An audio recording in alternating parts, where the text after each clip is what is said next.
nên trồng trồng tu nó trồng pin sẽ được cho biết là sai của tôi cách chia nè tuần ta tuần trên nó thế nào còn có là chia nè tuần này giờ ít ra tụ trong ấp hành ngõ của mua của giờ lan là mùa mua xài lan chi một tuần này hay ta sẽ nó được cái thời bát sản đã này cưng chấp rồi đó nè ít khu tuần đó nè ràn đấy giờ chưa tụ lâu nè chị tuần này giờ tụ mới được tụ vẩu nè tuần đã giờ tụ mới được tụ tu nè rong yang có quấy à, ta chỉ tụi nó có trôi ra nè, ta chỉ tụi nó lúc ý rong hẳn nè,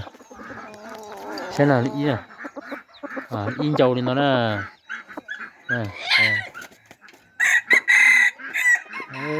in dầu nó nè, dầu ít khu đi nó thế, dầu ít tuổi nó thế nè, ít tuổi nó nè, còn đâu là chỉ cho bỏ cái khang, đến dầu được khoai nó là dầu ít tuổi nó nè, có số tài sản đó. Ba nông là chúng mình ba cái là chúng mình tự chịu nè, tôi sẽ chốt tôi đi,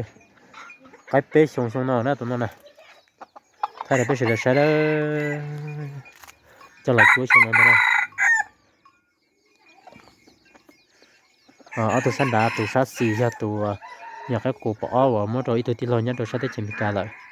nếu cô chúng mình tới bác khí thì cô bác khí rồi nè, tụi đánh việc của cô này giờ tụi nhà cái bấm phán nè, tụi nó quay dâu tiếp ra của tụi nó nè.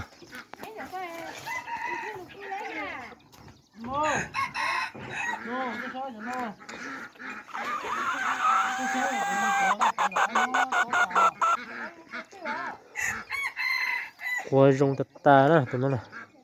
giờ khu giờ tôi xuất tù đi rồi nè, số tụi nó kia tới cái chúa sẽ thì xem mà, tụi nó qua rong hả, thế tụi nó giống như nó giả rong cha chọn lại thế, vậy tụi nó sẽ chập bờ nữa, bán nó cái này cũng đã lâu kia nè, cũng nhà tụi nó lo kia nè, bán nó cái này.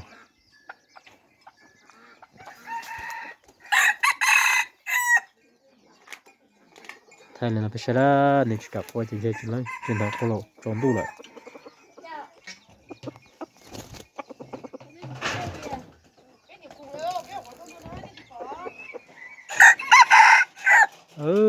cô lên nó sẽ là cô kia chỉ tới tụi mua đó mua nó hai lần ta đó sẽ mà có ý nhiều trôi ra tụi ta tụi nó có ý dạng cầu đó sẽ tụi ta có ý nhiều sống rồi theo con kia ra nè tụi ta cho ta sẽ nó lấy trả cái kia đó tụi ta thành mê thì nó phải sai